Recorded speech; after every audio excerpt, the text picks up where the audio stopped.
So yeah, let's be honest, SEO is definitely getting harder. I think anyone in this room will know it's definitely getting a lot harder than what it used to be 20 years ago. I remember, as Will said, we had a MySpace layout site, got a lot of traffic in the US market. A lot of people in the room probably don't even know what MySpace is. It used to be a social media website, kind of like Facebook, but it died off. But everyone used to go and search for layouts, and we used to rank for a lot of competitive layout queries. But yeah, marketing teams need constant education that SEO is not a quick marketing fix. I think a lot of people make the mistake where they think SEO is something they can just jump into and get some quick results. It's definitely long term, and it's definitely getting harder and harder. The other thing is that ad costs are going up. More brands are starting to move in to SEO because ads are just going through the roof. We get a lot of messages from people. They say, we're spending hundreds of thousands of dollars on Google ads. It's getting more and more costly. We want to move money to SEO, et cetera, et cetera.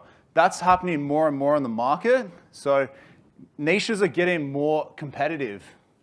The other thing is CTR is dropping as well. So this was a study from AWR, and in a lot of verticals, we are seeing CTR dropping. In a small number of verticals, we're seeing a slight increase, but overall, CTR is dropping. So traffic is getting harder to get. But the thing is, people are searching more. So some data from Exploding Topics is that showing that over 5 trillion searches are made per year. So there's more and more searches every year, but a lot of them are no-click searches. The other problem is there's a lot of scammers in SEO still. Even 20 years on, people are still calling themselves a Google SEO partner. You just have to do a quick search query like this, and you can find many people that are calling themselves SEO partners with Google. And the thing is, even John Mueller has called out this type of activity. It doesn't really exist. The other thing is, we see parasite SEO still working. I know if anyone's tracking Forbes, they are ranking again for queries like best CBD gummies. So they're starting to come back into the SERPs, and a lot of people are getting angry. So yeah, this is kind of a Google problem. The other thing is a lot of people are adding Reddit to queries as well. I don't know if anyone's seen this, but we're seeing a lot of people adding Reddit to the end of their search terms. The thing is, we've even done roundups for content, like adding Reddit to the roundup and then putting this into the SERPs, and it started ranking quite well. This worked until it didn't work, so just a funny thing that we're testing out. But the thing is, we are still seeing very good growth from SEO. Clients that are investing in SEO, they're still seeing upward trend in the market. So SEO is definitely still alive and well. All right. Today, I'm going to be talking about AI and some SEO case studies from 37 websites that we own. So we don't just do SEO agency stuff. We also own our own websites. We're doing a lot of tests. We're testing things in the market to see what works and what doesn't work. But first, I want to talk a little bit about getting visibility in LLMs. So a lot of people in the market are interested in how do I get more visible in LLMs? Data from Kevin Indig shows that AI chatbots could generate 1/3 of organic search traffic in 3 years. And this was in the B2B sector. So this was a study that he did. So when you see stuff like this, you definitely think, I need to be more involved in this type of thing. Chatbot traffic is definitely more engaged as well than Google visitors. People seem excited when they call you. I don't know if anyone here has ever done a sales call with someone that's called off ChatGPT. It's a bit more of a novelty at the moment. People seem excited when they call you. I don't know if anyone's experienced that, but we've definitely had quite a few coming through to our office phone. More and more people are using ChatGPT for research, to find agencies, to find services, to find pretty much anything. The other thing is with AI overviews is they're starting to show up in a lot more industries, and this was some data from SEMrush, and industries like health, people and society, science and IT, they're seeing a lot of AI overviews starting to show up in the SERPs. But the thing is with AI, it's not always correct. And this was a study by, I think, a Cambridge, and basically they said that they did, for news, they did a 200 query study, and a lot of the times the results are inaccurate. So you can't always believe what AI is showing you. I think I saw a good post on LinkedIn the other day from, I think it was James Griffin, and he said he'd search for, is Harris Farm Markets in Melbourne? And they said, yes, they have 4 locations in Melbourne, but a quick look on their website, they don't exist in Melbourne. So there's a lot of inaccurate results people are sharing online and calling out. So I'm seeing more and more of this too. So this is something to be mindful of. The other thing is AI adoption is going to take time. I think a lot of people are panicking and they think, oh, like my job's going to go to AI, blah, blah, blah. But people like Kevin Indig are coming out into the market and they're saying that AI, like people using AI, the adoption rate is going to be slow. You know, it might take 10 years for baby boomers to start using AI. The thing about SEO people, we're first in the market. We're all using AI early, but a lot of people are still going to use Google. So you don't want to worry too much. A lot of people in the market are also saying that LLM SEO is just SEO. You know, Eli Schwartz and Sugathan, they basically came out and did a lot of posts on LinkedIn saying that if you do well in SEO, you'll also do well in LLMs. And to a degree, that is correct. But people are also going deeper. Gianluca has put up a few posts on LinkedIn saying things like you need to be involved in entity search, entity salience, embeddings, like you basically need to own the space. I do agree with that too. If you search for things like best SEO agency in Sydney, we're coming up pretty predominantly for these kind of queries. We also have some affiliate assets that we own that are coming up within ChatGPT as well. The thing is, for showing up for these kind of queries, we're seeing that AI, like LLMs, are pulling in results from directories. So we're listed in like all the top SEO directories. We rank pretty well for queries. We have strong SEO rankings. We show up on maps. We're trying to get more involved in forums and discussions. I think Google is definitely pushing forums and discussions more. I don't know if anyone's seen this little tab pop up with search queries. You want to like kind of whatever market you're in, you want to work out how you can get involved in these discussions. You don't want to just go on spam because a lot of the time you'll get deleted. But if you find something that's relevant to your business, you can definitely get involved. The other thing is you can ask AI, like, where did you pull these queries from? You can also say, what do you know about our brand? Yesterday at the mastermind, there was a few black hat people talking about how they have strategies to rank in LLMs too. So there's definitely a lot of people testing this stuff and a lot of strategies coming out as well. So there's a lot you can do to kind of be visible. The thing is, you can also track visibility in LLMs and AI overviews. I know Ahrefs has a new tool that's coming out for AI overview brand tracking. We jumped on the beta of that, started testing it out. I think Tim will probably talk more about that in his talk. There's other tools that we're testing out for AI rank tracking.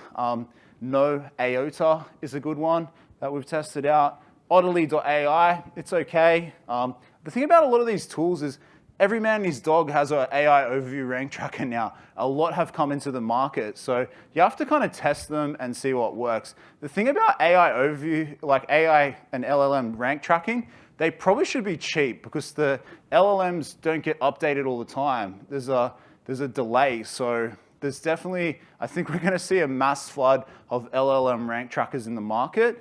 And I'm definitely seeing that. I've been hit up so many times by people offering to do it. The other thing is you can do AI visibility tests. This is a tool called rankscale.ai, and you put your website in, and it will give you an AI visibility test overview for your site. Like, I was a bit skeptical at first, but it definitely pulled up a few little good factors for the site, little things that you haven't really thought of. So definitely worth testing this type of stuff. All right, the next thing is I'm just going to share a couple of prompts. These are things that I've seen online. Some people have shared these. I don't know if anyone here uses deep research, but you can definitely utilize some of these prompts. This was a good one from Abby Gleason that she shared. Basically, using deep research, you say, what are the questions your audience are talking about, your brand and your business area? Look them up on social sites, forums, Reddit, Quora, and other places. Ask questions, find as many as possible, then categorize and rank stack them by frequency. So things like this can definitely help. Mining for research. Deep research is definitely a lot more advanced than ChatGPT in terms of finding things. The next one is another one. It's basically like check all brand blog URLs. Are there many questions about our topic that our resource library is missing? Compare with competitors, including both evergreen and recent trends. The thing about these prompts is you can definitely use them as a starting point. You don't want to use them as like the be-all and end-all. You have to do your own research. You have to use tools like Ahrefs, do deep research to find content ideas, look at your internal search for things that are missing on the site. You have to do a lot of different stuff. This is another prompt that I came up with, basically. What trust and EEAT factors is X URL missing currently that needs to be added? Compare with competitors in the Australian market. So this is another one that you can use, and it pulls up okay information, but then again, you always have to do your own analysis. You can't rely on these LLMs and different tools to this stuff. You have to dig deep into the weeds and do your own analysis. All right, the next thing I'm going to talk about is some quick SEO case studies. So things that are working. And these are from sites that we own. We're going to talk about some wins, and then we're going to talk about a few losses. All right. Now, what's working? Some of this stuff is a bit unique, and it's stuff that I've been doing over the years, and anyone can do it. The first one is AI content analysis and alternative pages for businesses that have gone bankrupt. So every year, like hundreds of businesses go bankrupt. And the thing is, the bigger they are, the more search volume they're going to have. And what I've found over the years is people are searching for these type of companies. So you might have a big business that shut down, but they still get thousands and thousands of searches a month. You can do these alternative pages to say, look, they've shut down, but we're still in operation. And this is one example of a prompt that you can do in ChatGPT to kind of do a little bit of research about companies that have closed down. You can use this for content ideation. Another one you can do is like finding alternative pages in ChatGPT. You can just say like, what are the competitors for ChatGPT, for example? And it will pull up a list of direct competitors and then like indirect competitors as well. But the thing is, like, where you really want to look at is auto-suggest. So for your brand, you really want to put your brand and then verse, because all the queries that are showing up here, they are basically what's getting searched for a lot. The other thing is, you can make, if you're a new business, like if you're an AI company and you've just started up and you don't have any visibility, you can start including yourself in these kind of queries as well. You can do ChatGPT versus Copilot versus random company that you are. So you can start showing up as well and be another option. And this works really well if you're like a direct competitor and a bit like a new startup or something like that. Definitely like a good growth strategy.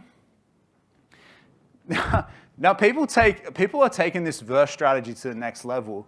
I'm not trying to call out SEMrush, but if you search for like SEMrush versus SimilarWeb, SEMrush is buying like multiple assets in the niche. So they're buying up, they bought Traffic Think Tank, they bought Exploding Topics, they bought a bunch of businesses. They're starting to put like this verse content on all their sites. They're running paid ads. So as soon as someone searches like SEMrush versus SimilarWeb, they're owning the whole market. So they can control the narrative. So this is quite next level, but definitely like something they're making big moves with. And I know Nick Eubanks at SEMrush, he's doing some good work with acquisitions. The other thing is like people are even using parasite content for comparisons. SwiftX versus CoinSpot, that's a parasite asset that someone in the crypto affiliate niche has put up. And the funny thing about these kind of assets, they're not even selling these articles anymore. They have direct deals with sites. So a lot of stuff is changing. AMD domains are still working. It's funny that you see people in the market that say exact match domains don't work, because there's so many examples in competitive niches.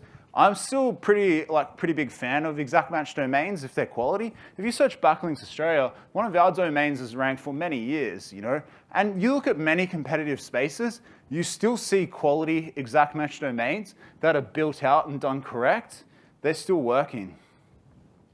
All right, the next one, this is an interesting little thing I saw on Twitter, X. So basically, this guy said, I built this site using lovable.dev, and basically it's a directory of tiny teams. So companies that have a tiny team, and it shows their ARR. And he said it only took him 2 hours to build this little site. You know, it's quite an interesting site. It shows like how big the team is, what's the ARR. Interesting, right? And in 2 hours it took to build him, he got 37 referring domains back to the site. So something like this, if you can get a lot of links back to an asset that you're building with lovable.dev, it's an easy like little content asset. The next one this is the kind of stuff that we're doing for digital PR. So this is one that Chloe in our digital PR team picked up on. So she's monitoring TikTok and looking for trends, you know. And last year at Christmas time, she saw that a lot of people were putting Christmas lights on their cars. That was trending on TikTok, you know. Every man and his dog was putting lights on their car, driving around. But the thing is, we have a big law firm client, and the partner of the law firm was able to provide us information about the fine for every state to do this. So we started pitching this to media, and we said, look, this is the fine if you do this in New South Wales, Queensland, ACT, etc., etc. The thing about this one strategy is it landed over 40 high-quality links on Tier 1 media. So definitely, stuff like this is still working, and it's reactive PR. The other thing that's still worked for years, and you don't see many people talking about these kind of strategies, is monitoring paywall sites for content ideas. So many sites like AFR, they're all blocked. People bounce on them. A lot of people don't want to pay for the content because they don't want to pay like $10 a month. So what you can do is you can build this content. You can look for low DR queries on the site and then build your own pages, you know. One page on a site that we have got 10,000 clicks just from one article that we found through content research looking at their paywall pages. So it's an easy win. I said this one before and I'll share it again, but sites building a strong brand and investing in SEO and digital PR, they're still seeing strong wins in 2025. So what I'm seeing people lose out at is if they're investing in low quality stuff. YouTube content is still working very well to rank for competitive queries. If you search for something like best crypto exchange, this is a competitive query. People are spending a lot of money to rank organically for this. What a lot of people have come in underneath SEO rankings, they're ranking YouTube videos. So this one YouTube influencer, Invest with Queenie, she doesn't have a huge following, but she's ranking a YouTube video for this query. So there's a lot of opportunity to rank YouTube content for competitive queries, and a lot of people are looking for this type of content as well. So you can make a lot of money on these YouTube videos. The other thing is, like, this is a really good example of a linkable asset, and gaps.com, Glenn Aesop, he does a really good job of linkable assets. So he has a linkable asset on the stock market, and it shows you like SEO focused companies, what are their reliance on SEO, how are they trending up or down. This is pretty interesting stuff, especially if you're into investment and looking at investing in companies. You don't want to be investing in a company that's on a serious downtrend or utilizing strategies that might not be working anymore. So these little linkable assets are definitely working for traffic, links. The other thing about Glenn is he has other sites like detailed.com, and this is an interesting data study that he did. 54 of the biggest earners on Patreon, and what are they selling? You know, people love this type of stuff where it's like research into an emerging site, and what are they actually doing? You know, this one little research piece, 291 referring domains. The next thing you can do is you can look at doing like data around something that's emerging. So Exploding Topics is doing a good job of this, where they kind of every month they're updating ChatGPT user articles. So basically, like, this is how many users are on ChatGPT right now. This is an article that they've put up, and it has 2,400 referring domains to it. So these type of linkable assets, they're definitely still working. Digital PR is still working in a big way too. We've been doing it for a couple of years now. This is one example for a client where we did like the cost of a full license around Australia. What's your license going to cost? we've got 88 referring domains. So some big wins with digital PR. We're still seeing statistic articles ranking and doing really well.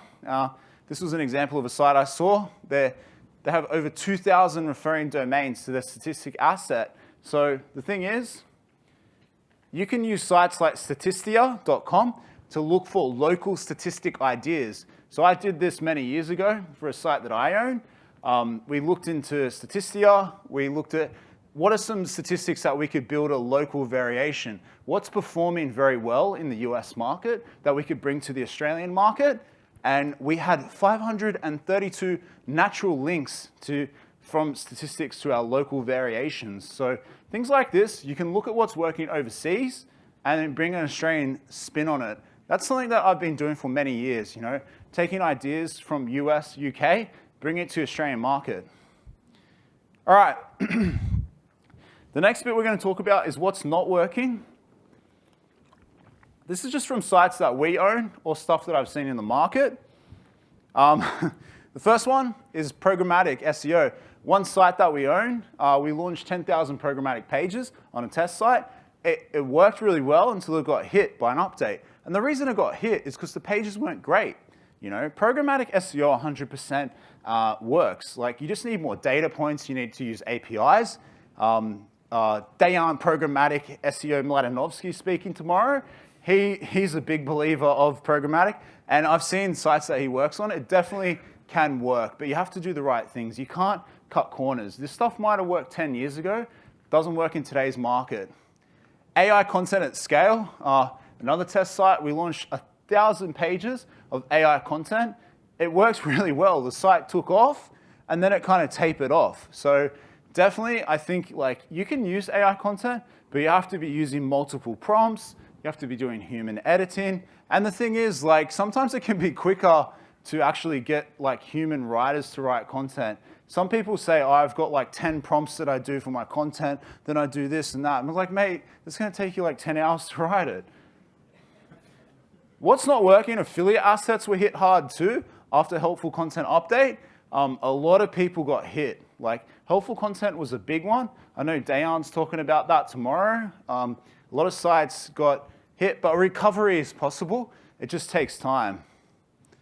All right. The final bit I'm just going to talk about are just some plain silly SEO activity. It's not our work, but it's stuff that I'm seeing in the market for many years. The first one is low quality link building. This is not working anymore. A lot of people go for these sites. They might have a high domain rating, but they have zero traffic. In my mind, if a site has zero traffic, Google has already devalued it. You just need to look at the outbound links on a site like this, and you can see many .com.au are outlinking from it. A lot of people are getting links on these type of sites. If you're getting an agency to do link building, or you're doing link building in-house, try and get sites that actually have traffic, but it has to be relevant traffic. A lot of people fake traffic metrics with error codes and wrong keywords and things like that. Do your research, because a lot of people are blowing a lot of money on low quality links that have no value whatsoever. The next thing that I'm seeing is poor quality digital PR. I'm seeing sports betting and online casinos doing a best fish and chip shops review in the UK. This type of stuff, it might get you a couple of links, but there's no relevancy whatsoever. And I remember many years ago, I was talking to someone at Google, and he was pushing the relevance of links. And this was in 2012. So I'm still very bullish on relevancy of links and being relevant or looking at sub-niche relevance. The next one I want to share is never trust an agency who will not show you the links they are making. This is an example from an Australian agency who shall remain nameless, but they've been doing this for many years. I don't even know how they're still in business, but the stuff that they're doing is super dodge, black hat ads. All right, so basically what they're doing is they're doing poor quality PBNs. They're Cloudflare hosted. The thing is, if you're doing forensic link analysis, you want to use a VPN like Express. You always want to set the VPN to US market. A lot of people that are doing PBNs in Australia, they're blocking the PBNs for Australian audience. They're using cloaking. This is one example of this site. For Australia, if you're in Australia and you visit the page, they'll show one variation of the page. Don't take photos of this. This is top secret stuff I'm sharing. The people, if they don't come to this conference, but they all know these sites because they've all got the same templates. But basically what they do is if you switch the site to the US, they will have these PBNs, because the thing is Googlebot usually crawls from US, so they're cloaking, because if people from Australia find these sites, they're preying on the naivety that like people will come to these sites and find them and think, oh, that looks okay. But what there actually is, they're like low quality PBNs. A lot of them are respun up. You have to use GSC to find these links. They all have no traffic. The funny thing is, like, they're also blocked on every freaking search tool that you can think of. I think they had like 150 things in their robots.txt. So they're blocking Majestic, they're blocking Moz, they're blocking Ahrefs, they're blocking all the user agents. So very hard to find this stuff unless you know what you're doing. The other thing is, like, a funny test actually is many years ago, we actually took a client over from this agency. They came to us and they said, hey, we don't know what these guys are doing. They won't show us the links. They say that they're top secret source, blah, blah, blah. They were kind of threatening the client too. They said, look, if you leave, we're going to take down all 50 PBNs to the site. You're going to tank all your commercial rankings. The funny thing is, I looked at these sites. We did some analysis in GSC. We kind of told the client, we said, look, we're confident we can take all this down. There's going to be no negligible impact on your business. This is an ASX listed company, by the way. And the thing is, we removed all 50 PBNs. The links were toxic. We replaced them with high quality links. They saw a 30% uplift in traffic. You know, this is just a prime example. If someone's trying to use scare tactics to say, like, don't leave us or we'll take down the links, that's super dodgy shit. And like, I'm sick of seeing this in the market. And I don't even know how like these companies still exist, because there's a lot of marketing people in Australia that need to be more educated on this type of stuff, because it's happening for many years. You don't see it as much in the UK and the US. The other thing that is risky is going too broad on targeting. You know, Artings has traditionally done very well in tech reviews, but now they're moving into VPN, AC, mattress, shoes. They're going way too broad from their core offering. The thing is, if you go way too broad on your core offering, you can get hit. They're doing very well for tech. Their reviews are super legitimate. They have their own scoring systems. But I think in like 6-12 months, once they start going into mattress, shoes, aircon, they're gonna like broaden the site. So I'm not sure what's gonna happen, but it may not be good for them. All right, quick wrap up. If you own Google, you can own AI and LLMs. You know, LLMs are pulling from search. If you're not ranking, you're not gonna be relevant. Double down on wins, find out what's driving traffic, links and rankings, then scale it, you know. Make like more of what works, less of what doesn't. Pivot fast, stay ahead. If something isn't working, don't wait. Tweak, test, and move before you fall behind. The other thing is, if anyone's looking for a job, I don't know if anyone's looking for a job. We're looking for great SEO people, digital PR, content. Yeah, if you know someone looking, give us a shout. People talk. If anyone wants a I Love SEO kids shirt, if anyone here has a kid under like 1.5 or 1, we have some I Love SEO kids shirts, I Love Digital PR shirts for kids. If you have like a family member having a kid and you don't want to pay for a gift, you can give them one of these. They went, like at a leaders event in Melbourne last week, they went quick. They're pretty hot. Tickets for next year, if anyone wants to buy a ticket now, we've got the mastermind, we've got early bird tickets now. If anyone is keen, I mean, you probably want to see the rest of the conference before you buy a ticket. But if anyone's super keen, like we're selling tickets already. The other thing is like, don't leave it to the last minute. Like so many people always leave buying a ticket to the last minute, and then like one guy messaged everyone in our team asking for a ticket. And I was like, dude, there's like 40 people on the wait list. Like messaging everyone ain't gonna work, you know? It's just buy early is what I'm saying. For the 3 SEO board games, now Kyle Roof has a great SEO board game. We did a ChatGPT random list, and these are the 3 winners: Callum Sherwood, Ed Wood, and Rob Hilborn, I think. So yeah, come to our booth. We'll give out the 3 board games. If anyone wants to buy one, just search for SEO board game. I'm sure Kyle will talk about it later. Thank you, everyone. Enjoy the conference. We'll have a few quick questions, then we'll jump out for a quick coffee, and then Kyle Roof is going to come on after that, after the short little break. He's got a lot of good stuff to share. But yeah, does anyone have any questions quickly? Right, first of all, give it up for James Norquay.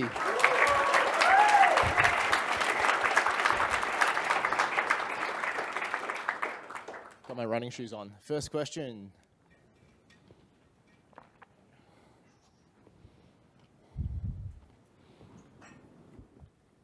Have you noticed some how clients coming to you expecting AI to work? Like what they are asking? Are they nervous about AI with SEO? And yeah, what's the sentiment in the market? Yeah, I mean, like a lot of clients are saying, can you help us with AI? Can you do this, blah, blah, but it depends on the market too. Like we work in a lot of highly regulated industries, so they have like legal teams that are checking stuff. You got to be careful going hard on AI when you're dealing with legal teams, because I've seen people use AI content and it will just pull in like American facts and figures, and it'll be a complete mess. So you have to be. It depends on the client. Most of our clients are mid-market to enterprise, so they have legal teams and they have like different checks processes. I think like people making small edits to stuff, it can definitely work, but yeah, you got to find like ways that you can leverage it that are going to be okay for the client and they're not going to cause a legal headache. It really depends on the type of business that you're working with. Like I was talking to someone that does like small business SEO, and they were like, yeah, all of our clients would do AI content for, but then I started looking through their clients and a lot of them were getting hit hard, you know. I'm still bullish on human written content. We work in competitive markets, so we have a great content team. Amy from our team is going to talk later about human written content. But yeah, I think, yeah, we're definitely seeing a lot of people asking about AI. I think the thing is you have to be careful, but you have to test it and see what is working and how you can leverage it, and think about what is lower risk. But yeah, it depends on the client, I think, is the biggest question. I think, but the thing you have to remember as well, I know a lot of people have been doing tests, like if you're doing AI content and everyone in your niche is using AI content as well, you may not have any point of differentiation too. So that's another problem that I've seen too, where everyone's flooding AI. But yeah, definitely test it. Be honest with clients too. I think the worst thing is a lot of people aren't honest. Like if you're going to be using AI, just tell the client what you're doing. So yeah, I don't know, does that kind of answer the question? Does anyone else have any other questions? We've got a question down the front. Hey, James, how do you answer this challenge that we get constantly, like on the client side of things? No one is searching on Google anymore. Everyone's on TikTok. Like, how do you debust that myth? Because that is something we have to recurrently go back to, like the marketing teams. I think I'll just look at the data. Like we still have clients that are driving millions of clicks a month on Google, you know. I think it depends on the demographic. Like younger people, they're definitely on like TikTok, you know. But I think the thing about TikTok is like a lot of people that are on TikTok, a lot of young people, they don't have like money, you know. Like I'm being honest here, like a lot of young people don't have a lot of money to spend. And I got a site that targets baby boomers and it's ranking really well in Bing. And it's making good money because we're targeting the older demographic, you know. And I think that's the thing about like Google, like it still has an older demographic and Bing's got an older demographic. There's still a lot of traffic coming in. I think the best thing you can do is you got to be active everywhere. I think you want to be active on TikTok.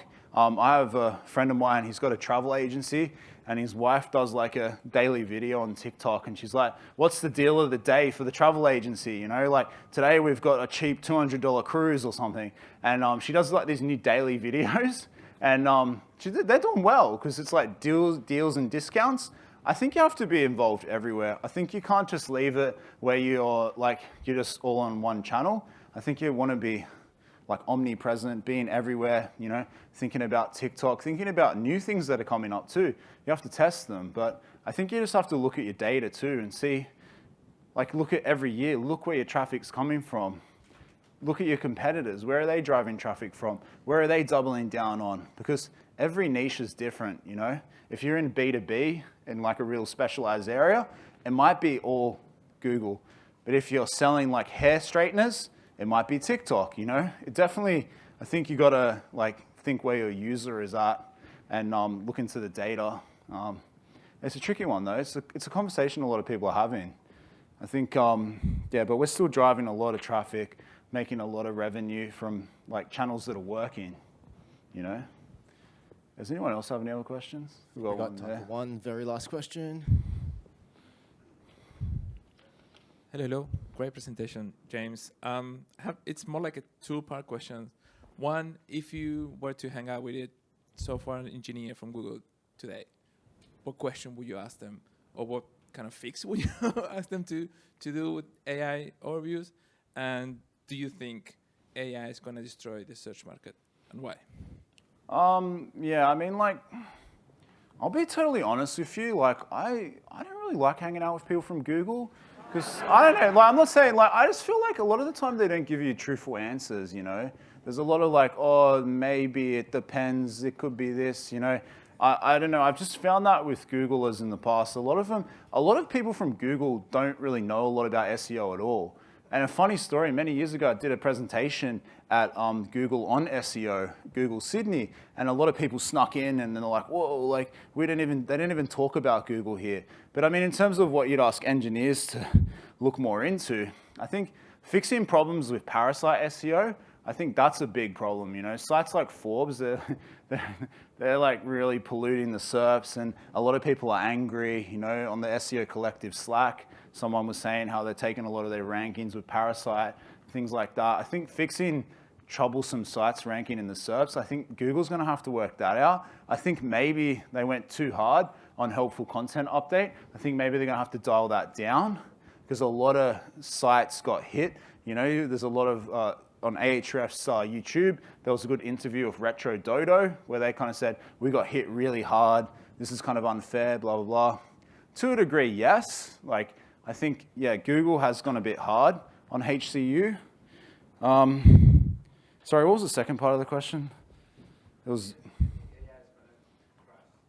I think like AI is definitely coming up and being more prominent. I think a lot of people are still going to use Google and Bing. You know, especially like what Kevin Indig was saying. There's still a lot of older demographic on Google and Bing. They're still going to, for many years, they'll still be using it. You know. The thing about SEOs is we have early adoption, you know.